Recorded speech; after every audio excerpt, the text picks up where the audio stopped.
চাঁদপুর মমিনপুর মাদ্রাসা আমি গেলাম। রাশেদ ভাই দেখাইতে নিলেন, দেখলাম একজন হুজুর বসে গেছেন, ছাত্ররা এখনো বসেন নাই। ফেরেশতার মতন সাদা জামা, রুমাল, পরিপাটি, কে? ওনাদের এক ভাই। এত আকর্ষণ লাগছে আমার কাছে। আল্লাহ, কোরআনের উস্তাদ তো এমনই হওয়া চাই, যাকে দেখলেও শ্রদ্ধা লাগে। কি পরিপাটি, কি সুন্দর।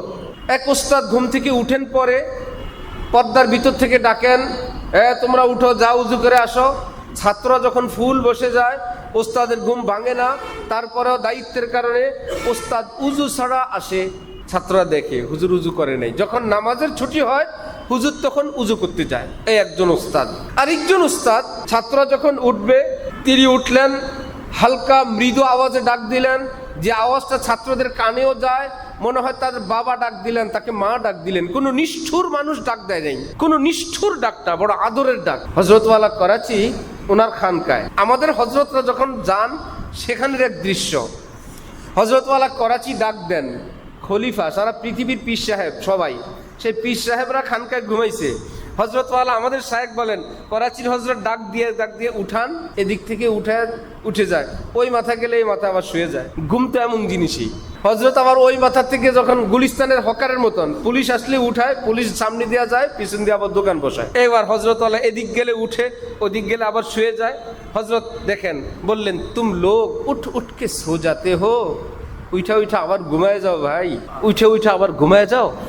আমি আপনি যাদেরকে ডাক দেই, এরা কি খলিফা সাহেব, আলেম, পীর সাহেব? অধিকাংশের নামাজ ফরজি হয় নাই, অধিকাংশের নামাজ ফরজ হয় নাই।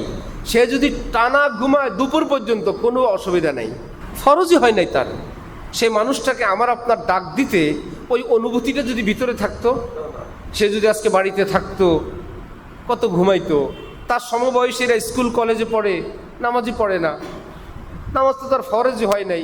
মাদ্রাসার আইনের কারণে ডাক দেই, ডাক একটা দিতে হয়।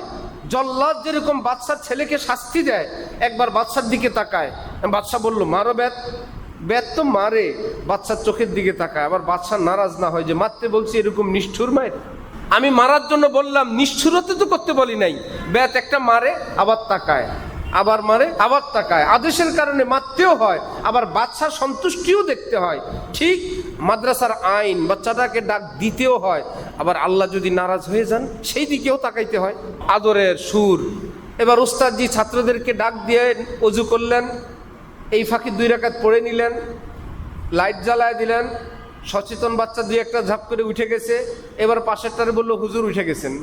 এইবার উস্তাদজি 2-1জন উঠছে, আর হালকা আওয়াজে বললেন, উঠো বাবারা, সময় হয়ে গেছে, এত বাজে।